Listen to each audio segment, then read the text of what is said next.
अस्सलाम वालेकुम students, I am सिदरातुल मुंतहा और आज का हमारा टॉपिक है review questions from chapter 3 biodiversity. हम आज स्टडी करेंगे रिव्यू एक्सरसाइज स्टार्ट करेंगे चैप्टर नंबर 3 की।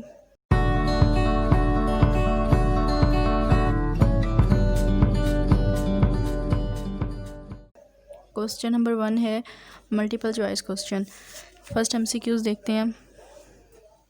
Classification means the grouping of organisms on the basis of, यानी कि क्लासीफाई कर देना ऑर्गेनिजम्स को किस बेस के ऊपर क्लासीफाई करते हैं हम, उनकी सेम करैक्टरिस्टिक्स सेम फीचर्स की बेस के ऊपर किसी भी ऑर्गेनिज़म की सेम फीचर्स और सेम करैक्टर्स की बेस के ऊपर उनको क्लासीफाई करते हैं।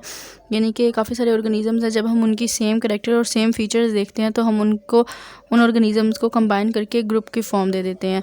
सो classification means the grouping of organisms on the basis of the features they have in common, जो कि उनके कॉमन फीचर्स होते हैं, कॉमन फीचर्स की बेस के ऊपर देते हैं। Second MCQs, the kingdom protista includes. हमने स्टडी किया था कि जो किंगडम प्रोटिस्टा होता है वो यूकैरियोटिक ऑर्गेनिजम्स का होता है। और यूकैरियोटिक ऑर्गेनिजम्स मीन क्या होता है कि वो ऑर्गेनिजम्स जो कि प्रोमिनेंट न्यूक्लियस रखते हैं, यानी कि जिनका वेल डिफाइंड न्यूक्लियस होता है। सो अगर हम ऑप्शन नंबर बी देखें तो इसमें हमें दिया हुआ है no prominent nucleus, and option number D में भी नो प्रोमिनेंट न्यूक्लियस दिया हुआ है।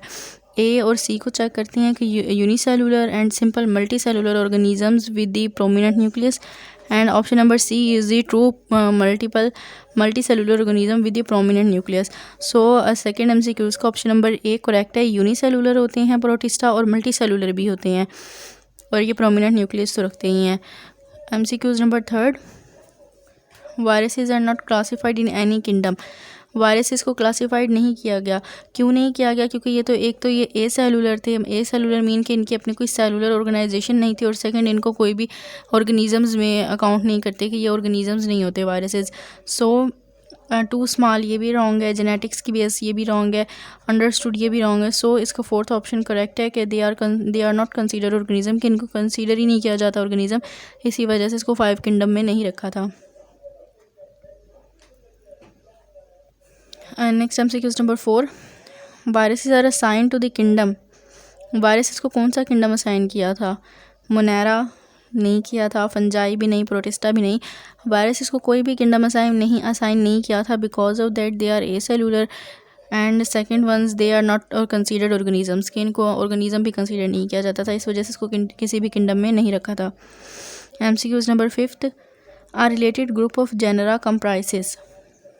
कि जो ग्रुप जेनरा होते हैं, डिफरेंट जेनरा, यानी कि पहले स्पीशीज़ है, फिर ऊपर जीनस होता है, और जीनस के ऊपर क्या होता है? फैमिली होता है। सो डिफरेंट किस्म के जो जेनरा होते हैं वो किसके ऊपर कंप्राइज करते हैं? फैमिली के ऊपर कंप्राइज करते हैं, यानी कि option number B.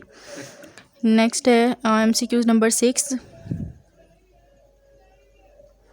In which kingdom would you classify unicellular eukaryotes. वो कौन सा किंगडम है जिसके अंदर आप यूनिसेलुलर यूकैरियोट्स को क्लासीफाई करेंगे? अगर स्टूडेंट हम ऑप्शन ए, बी और सी की बात करें तो तीनों में फंजाई दिया हुआ है, और जो फंजाई होते हैं ये यूनिसेलुलर नहीं होते, फंजाई मल्टी सेलुलर होते हैं।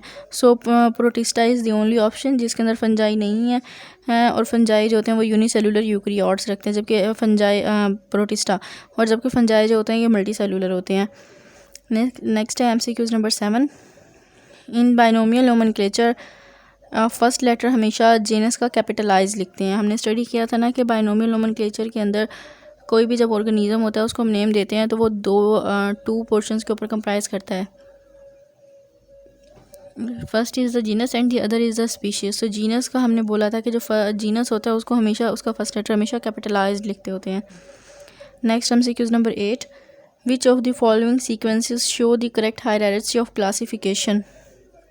यानी कि हमने करेक्ट सीक्वेंस बताना है क्लासिफिकेशन का। करेक्ट सीक्वेंस क्या था? नीचे से अगर हम देखें तो सबसे पहले स्पीशीज़ आता है, देन जीनस, फिर फैमिली होता है, फिर ऑर्डर, क्लास, फिर ऑर्डर, फिर फाइलम, और देन सबसे बड़ा क्या होता है? किंगडम होता है। सबसे बड़ा किंगडम और सबसे छोटा स्पीशीज़। अगर हम इसके चेक करें एमसीक्यूज नंबर 8 के ऑप्शंस देखें तो ऑप्शंस के अंदर ए के अंदर किंगडम पहले दे दिया है, करेक्ट नहीं है, और लास्ट में स्पीशीज़ नहीं है, करेक्ट। सी भी नहीं करेक्ट। डी जो है ये करेक्ट है कि सबसे छोटा स्पीशीज़ होता है और देन सबसे बड़ा किंगडम होता है। तो आपको सबको देखने की ज़रूरत ही नहीं है, सिर्फ आप ये देखें कि पहला वाला कौन सा गिवन है, और क्योंकि उन्होंने बोला है कि स्मॉलर से बिगर की तरफ जा रहे हैं, तो सबसे छोटा स्पीशीज़ होता है और सबसे लार्जर कौन सा किंगडम होता है, किंगडम होता है वो। नेक्स्ट हम चलते हैं क्वेश्चन MCQ नंबर 9 की तरफ। विच of the following may be the correct way of writing the scientific name. Students, हमने तीन तरीके पढ़े थे कि हम साइंटिफिक नेम को किस तरह से लिख सकते हैं। तो एक ये इसके अंदर ये वे था कि जब हम हाथ से लिखते हैं तो अंडरलाइन करते हैं साइंटिफिक नेम्स को, और जब प्रिंटेड फॉर्म में होता है तो उसको हम इटैलिसाइज्ड कर देते हैं।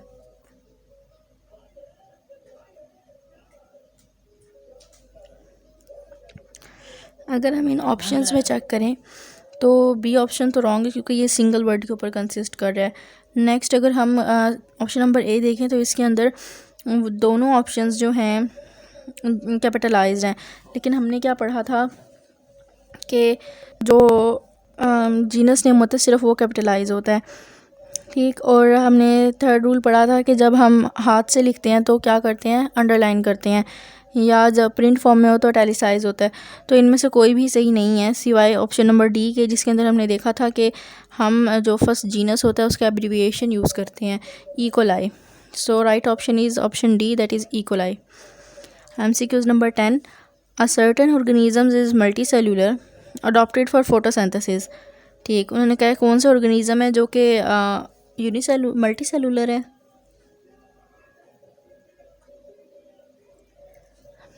फोटोसिंथेसिस परफॉर्म करते हैं और मल्टी सेलुलर सेक्स ऑर्गन्स भी रखते हैं। सो अब हम यहीं से देख लेते हैं कि फोटोसिंथेसिस सिर्फ और सिर्फ प्लांट्स परफॉर्म करते हैं। So correct option is C, Animalia, animals भी परफॉर्म नहीं करते फोटोसिंथेसिस, ना फंजाई और ना प्रोटिस्टा। सिर्फ और सिर्फ किंगडम प्लांटी जो होता है वही फोटोसिंथेसिस परफॉर्म करता है। नेक्स्ट हम देखते हैं species that are in the same dash are more closely related than. Species जो कि सेम फैमिली के अंदर होती हैं वो ज़्यादा आपस में क्लोजली रिलेटेड करती हैं देन ऑर्डर की निस्बत, ठीक है। नेक्स्ट हम देखते हैं MCQs नंबर 12, when the last member of a particular species dies the species is said to be. मतलब कि एक ही सिर्फ ऑर्गेनिज्म रहता है किसी स्पीशीज़ का, और अगर वो भी मर जाए, यानी कि एक स्पीशीज़ की सारी की एक ऑर्गेनिज्म है उसकी सारी की सारी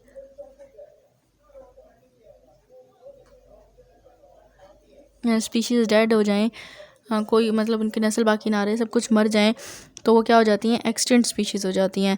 next MCQs number 13, in which season houbara bustard migrates to Pakistan and settles here. कौन से सीज़न में आते हैं, हमने ये स्टडी किया था अपने टॉपिक के अंदर, विंटर के अंदर जो होते हैं ये होबारा मस्टर्ड आते हैं और ये चोलिस्तान और थर के डेजर्ट्स के अंदर सेटल डाउन हो जाते हैं।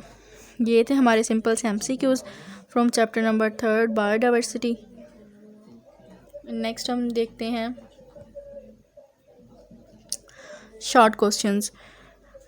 शॉर्ट क्वेश्चन स्टूडेंट के सारे वही शॉर्ट क्वेश्चंस हैं जो हमने पिछले इसी चैप्टर के पिछले लेक्चर्स के अंदर डिस्कस किए हैं। मैं आपको फिर ये बता देती हूँ। What is the first F, what is the difference between the modes of nutrition of fungi and animals. इनका मोड ऑफ न्यूट्रिशन का डिफरेंस क्या होता है। हमने देखा था कि जो फंजाई होते हैं वो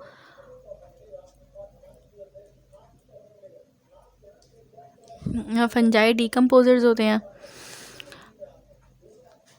फंजाई, और ये ऑटोट्रॉप्स भी होते हैं फंजाई, और जबकि जो एनिमल्स होते हैं वो कंज्यूमर्स होते हैं, अपनी फूड को कंज्यूम करते हैं। जबकि फंजाई जो होते हैं वो इनका था फंजाई अब्जॉर्टिव होते हैं, फंजाई अब्जॉर्टिव होते हैं इंडियन न्यूट्रिशनल मूड के अंदर, और ये जो एनिमल्स होते हैं ये कंज्यूमर्स होते हैं। नेक्स्ट टेक्सोनॉमी एंड सिस्टमैटिक्स भी हमने देखा था कि टेक्सोनॉमी होता है कि नेमिंग एंड क्लासिफिकेशन करना, और सिस्टमैटिक्स के अंदर हमने स्टडी किया था कि जो हमने नेमिंग एंड क्लासिफिकेशन करनी है स्पीशीज़ की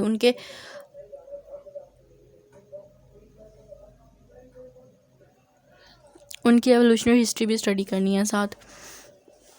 ये होता है taxonomy relation, systematics relation. Next है differentiation between the terms extinct and endangered. कि इंडेंजर्ड और एक्सटिंक्ट कौन से स्पीशीज़ होती हैं?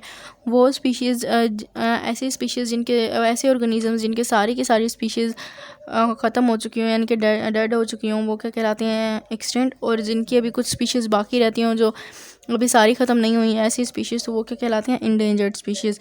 What are the contributions of the Whittaker, Margulis and Schwartz in taxonomy? ये हमारा लास्ट क्वेश्चन है, that is question number 5।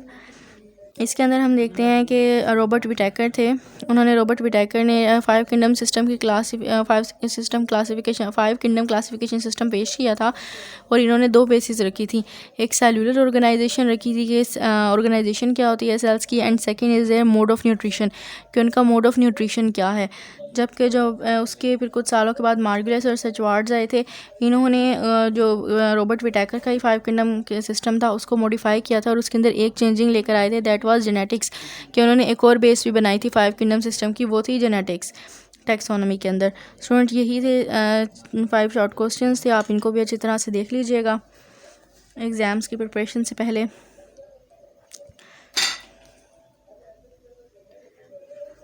Next है हमारे पास question the terms to know, क्योंकि जो क्वेश्चन नंबर ये चैप्टर नंबर 3 है इसमें से भी शॉर्ट क्वेश्चंस आते हैं, 2 शॉर्ट क्वेश्चंस आते हैं।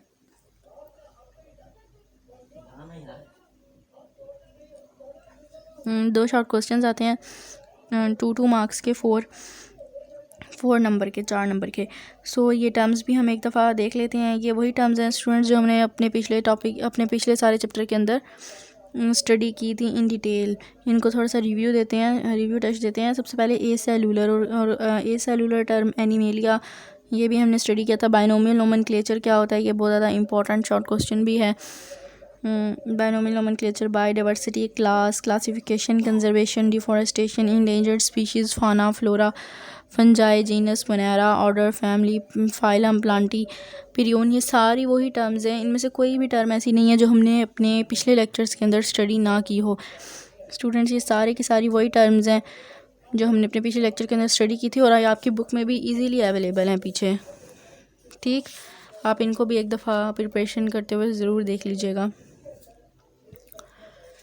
नेक्स्ट हम देखते हैं कुछ इम्पोर्टेंट शॉर्ट क्वेश्चंस। वो शॉर्ट क्वेश्चंस जो कि पिछले बोर्ड के एग्ज़ाम्स में आते रहे हैं। इनमें सबसे पहले क्वेश्चन है डिफाइन बायोडाइवर्सिटी, कि बायोडाइवर्सिटी क्या होती है। ठीक, बायोडाइवर्सिटी क्या होती है, ये बहुत ज़्यादा इंपॉर्टेंट क्वेश्चन है, आता रहता है एग्ज़ाम्स के अंदर। मैंने बायोडाइवर्सिटी क्या होती है कि बायो मीन्स होता है लाइफ और डाइवर्सिटी मीन्स होता है वैरायटी, यानी कि डिफरेंट स्पीशीज़ हैं उनके ग्रुप्स और जो सब ग्रुप्स हैं उनकी जो वैरायटी है उनको स्टडी करना, ये क्या कहलाता है? बायोडाइवर्सिटी कहलाता है। नेक्स्ट क्वेश्चन डिफरेंशिएट बिटवीन फाना एंड फ्लोरा। स्टूडेंट्स एक है प्लांट्स की स्टडी के लिए और एक है एनिमल्स की स्टडी के लिए। सो यही इनका डिफरेंशिएशन है फाना और फ्लोरा का, यानी कि study of plants and study of animals. Describe the importance of biodiversity, biodiversity की इम्पोर्टेंस क्या है? स्टूडेंट्स बायोडाइवर्सिटी की इम्पोर्टेंस ये है कि जो मेन इम्पोर्टेंस ये है कि जो डिफरेंट किस्म के एनिमल्स हैं वो हमारे लिए एज अ फूड यूज़ होते हैं। उसके अलावा जो प्लांट्स हैं उनसे हम टिम्बर लेते हैं, उनका जो पल्प होता है वो पेपर बनाने के लिए यूज़ होता है। देन डिफरेंट किस्म के प्लांट्स होते हैं जिनके अंदर से हम ऑयल एक्सट्रैक्ट करते हैं, जिस तरह के मस्टर्ड प्लांट है उससे एक्सट्रैक्ट करते हैं। ऑर्नामेंटल प्लांट्स हैं जो कि हमारी इकोनॉमी को इंक्रीज़ करते हैं, टूरिस्ट की तवज्जो अपनी तरफ हासिल करते हैं, यानी कि बहुत सारी इंपॉर्टेंस है ये भी, और ये आपकी बुक में भी इजीली अवेलेबल है। ये जितने भी इंपॉर्टेंट शॉर्ट क्वेश्चंस हैं ये सब के सब आपकी बुक में हैं, पंजाब टेक्स्ट बुक में हैं। सो आप वहाँ से इनके आंसर्स अच्छी तरह से स्टडी कर सकते हैं। मैं फिर भी आपको कंसेप्ट वाइज एक दफ़ा दोबारा बता रही हूँ। नेक्स्ट क्वेश्चन नंबर 4 है what are AIIMS of classification, classification के एम्स क्या थे? ये भी स्टूडेंट मैंने आपको क्लासिफिकेशन वाले टॉपिक के अंदर बताए थे कि इसके एम्स क्या थे, इसके मकासद क्या थे। नेक्स्ट है taxa and taxonomic hierarchy. Repeat, what is the basic unit of classification. ये देखें, ये बेसिक यूनिट ऑफ क्लासिफिकेशन क्या होता है? स्पीशीज़ जो होता है इज़ द बेसिक यूनिट है क्लासिफिकेशन का। सो उसी को आपने आगे डिफ़ाइन करना है। Mule is result of the unnatural crossing why, mule जो था वो एक इनफर्टाइल जो है इनफर्टाइल स्पीशीज़ है म्यूल। क्यों? क्योंकि ये जो था जब म्यूल जो था किससे इंटरब्रीड होकर बना था, जब साइंटिस्ट ने डंकी का क्रॉस करवाया था, मेल डंकी लिया था और फीमेल ली थी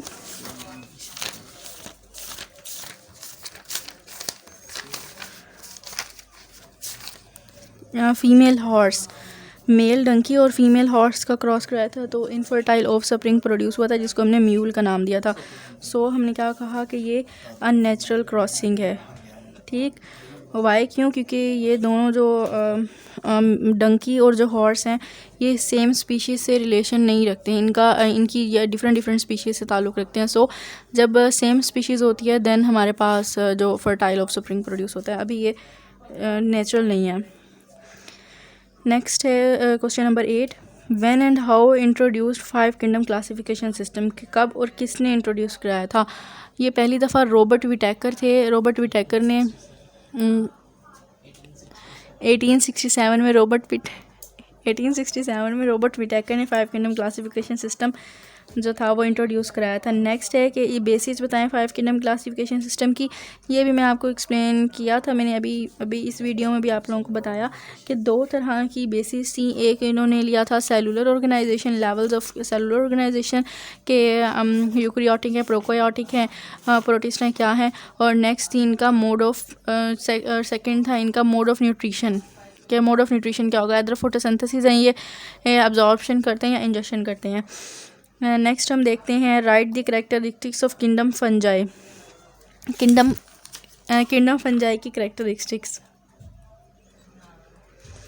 ये किंगडम फंजाई अगर हम देखते हैं तो सबसे पहले मेन चीज़ कि इसका मोड ऑफ न्यूट्रिशन क्या होता है फंजाई का। ये अब्जॉर्टिव होते हैं अपने न्यूट्रिशनल मोड के अंदर। इसकी एग्जांपल हम ले सकते हैं जिस तरह के मशरूम्स हैं। नेक्स्ट है ये फंजाई डीकम्पोजर्स भी होते हैं और ये अपने फूड को डाइजेस्ट भी करते हैं। ठीक, ये इसकी करैक्टरिस्टिक्स हैं किंगडम फंजाई के। Next question, why viruses are at the border line of living and non living, कि क्यों वायरसेस जो होते हैं वो बॉर्डर लाइन के ऊपर होते हैं लिविंग और नॉन लिविंग के। क्यों? क्योंकि वायरसेस जो होते हैं अपनी क्रिस्टलाइन नेचर रखते हैं और क्रिस्टलाइन नेचर की वजह से इनको कहा जाता है कि ये बॉर्डर लाइन के ऊपर होते हैं लिविंग और नॉन लिविंग की। क्रिस्टलाइन नेचर की वजह से इनको ये भी कहते हैं कि ये कंसिडर होते हैं कि ये नॉन लिविंग है। Next, differentiate prions and viroids. ये दोनों पिरियोन्स और वायराइड्स जो होते हैं ये ए सेलुलर पार्टिकल्स होते हैं और इनको इंक्लूड नहीं किया जाता 5 किंगडम क्लासिफिकेशन सिस्टम के अंदर। सो पिरियोन्स जो होते हैं ये प्रोड्यूस करते हैं प्रोटीन्स को और जो वायराइड्स होते हैं वो आरएनए से मिलकर बनते हैं, सिर्फ और सिर्फ आरएनए से। इन दोनों का फंक्शन क्या होता है? पिरियोन्स और वायराइड्स दोनों काज करते हैं infectious disease in certain plants होते हैं उनके अंदर इन्फेक्शियस डिजीज़ काज करते हैं। Defined binomial nomenclature and right it's rule, ये भी मैंने वैसे अपने लेक्चर्स के अंदर स्टडी किया है, बट इसके 3 रूल्स हैं बाइनोमियल नोमेनक्लेचर के। एक है कि जब हम हाथ से लिखते हैं साइंटिस्ट का नेम तो उसको अंडरलाइन करते हैं, अगर प्रिंटेड फॉर्म में होगा तो इटैलिसाइज करेंगे। ठीक है, अगर जो जीनस का नेम होता है वो हमेशा कैपिटलाइज लिखा जाता है। थर्ड रूल इसका होता है कि अगर हमने सेम जीनस यूज़ किया है, ठीक है, सेम जीनस और स्पीशीज़ डिफरेंट है, तो जो जीनस होता है उसको हम एब्रीविएट कर देते हैं, उसका एब्रीविएशन यूज़ करते हैं। जिस तरह के एग्जांपल है एस्चीरिया कोलाई। एस्चीरिया कोलाई को जब हम एब्रीविएट करेंगे तो क्या बन जाएगा? E coli. जिसका जीनस था एस्चीरिया उसको एब्रीविएट किया तो वो ई कोलाई बन जाता है। ठीक, और बाइनोमियल नोमेनक्लेचर तो हम लोगों को पता है कि मतलब ऐसा सिस्टम जिसके अंदर हमने साइंटिफिक नेम प्रोवाइड करने होते हैं डिफरेंट किस्म के ऑर्गेनिजम्स को, लिविंग ऑर्गेनिजम्स को। Right causes of the deforestation.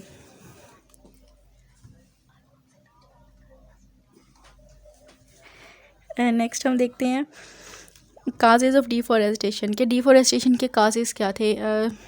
एक है slow cause, there is a slow forest degradation and sometimes sudden भी हो जाता है। स्लो में कौन सी चीज़ें आती हैं कि ह्यूमंस के इफ़ेक्ट होते हैं, ह्यूमंस इम्पैक्ट होते हैं, एक्शंस होते हैं, और सडन के अंदर होते हैं natural mean to say that सैलाब का आ जाना, जलज़ला और इस तरह की इनकी कुदरती आफात जो होते हैं ये सडन में आ जाती हैं। ये 2 चीज़ें काज करती हैं deforestation. Causes of species extinction, species क्यों एक्सटिंक्ट हो रही हैं? ड्यू टू इसके 3 मेजर काजेज़ हैं स्टूडेंट, काफ़ी सारी हैं वैसे। एक first is the habitat loss, second one deforestation, third one is the over hunting and the other is the climate change हो जाना, जो है क्लाइमेट का भी चेंज हो जाना, ये मेजर काज बनता है स्पीशीज़ के एक्सटिंक्शन के अंदर। Differentiate endangered and the extent species, हम देखते हैं कि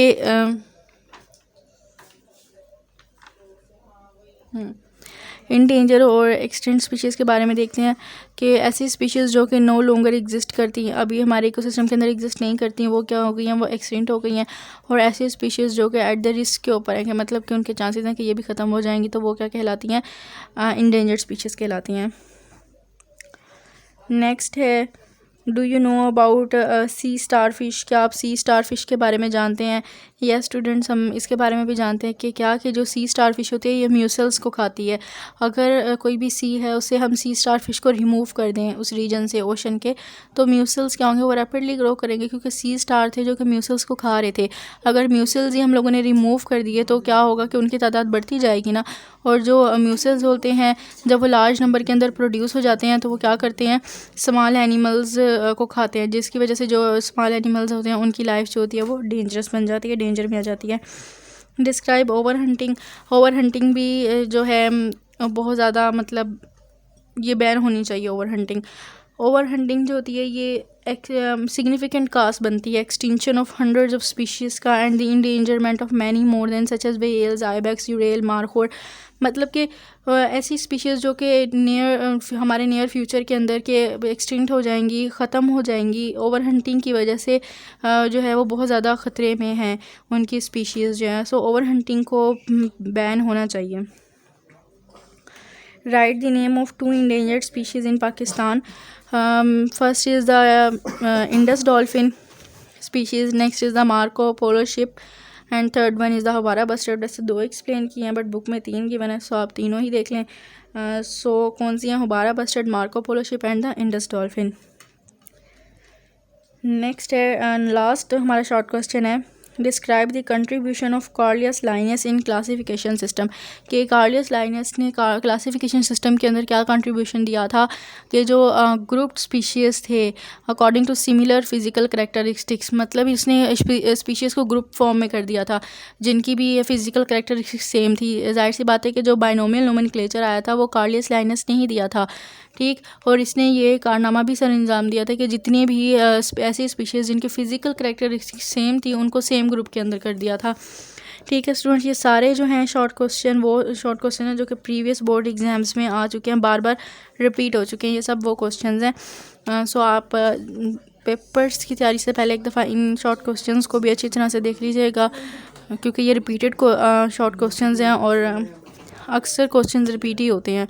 सो ये आपके लिए बेनिफिशियल है। Thank you so much.